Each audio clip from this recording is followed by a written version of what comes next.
Hi! Welcome to my channel. This is Inday's Journeys PH channel. I am a Bisaya, I am a mother, and this is my journey. For today's video, is ako na siyang i-voice over mga mamshis. Mga ka-journey. Kanina panahon, gibaha mi ani pero wala nilapaw sa kalsada. Unya ang akong mga bayo og labi na akong bana, nakahigayon sila manguha na lang pud og kahoy nga gikan sa suba na nadala sa baha. I-captured ni nako nga panahon kay kani nga panahon bago pa mi ani nakaabot gikan mi og Cabanatuan. Og isa ni na journey sa among kinabuhi nga malunupan jud may panahon magbaha.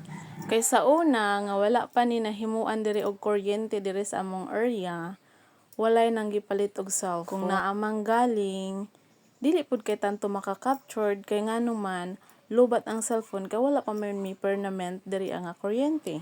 So wala gid nako palagpasang ni na panahon nga dili ko maka-captured. Kay isa ni sa amo ang journey diri na mga nagpuyo diri nga lugar is ang makapturan ang amo ang mga panghitabo.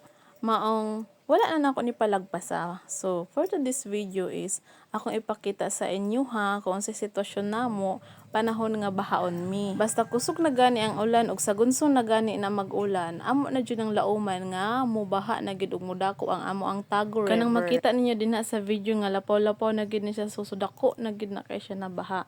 Pag normal lang gyud kaayo nga panahon, dili na inana kadako ang among Tago River. Kanina panahon naapod ni siya bagyo, ambot nakalimot ko kung sa pangalan to sa bagyo.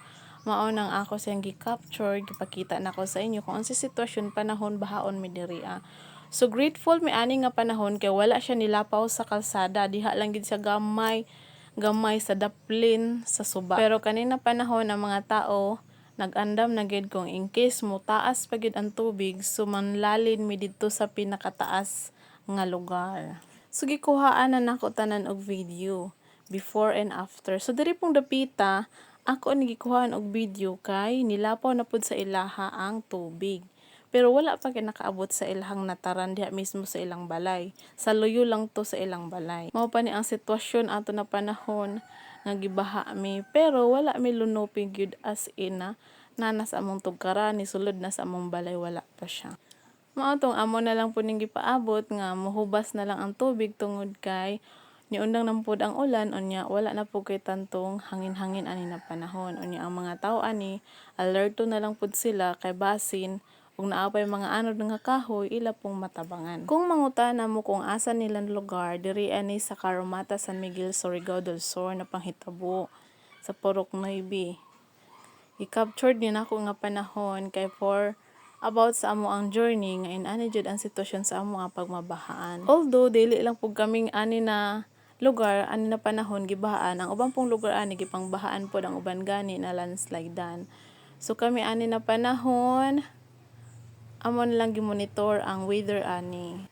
Kanina panahon naa sila giadtuan, naa sila nakita nga kahoy man dagan na sila.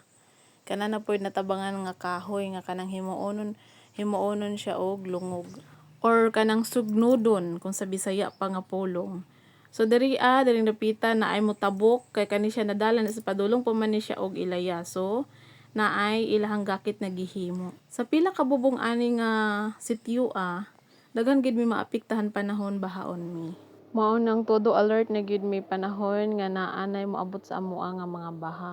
Kay lisod na kung diha na mi magkarakara kung naa na ang baha. Kung isa ka ba nga inahan nga nakakitaan ni akong video ug nakarelate sa among sitwasyon, please like, comment, and share and subscribe to my channel. And thank you for watching guys, and hope na subaybayan pa ninyo ang akong uban pang mga journey and vlog na akong i-upload diri sa akong channel.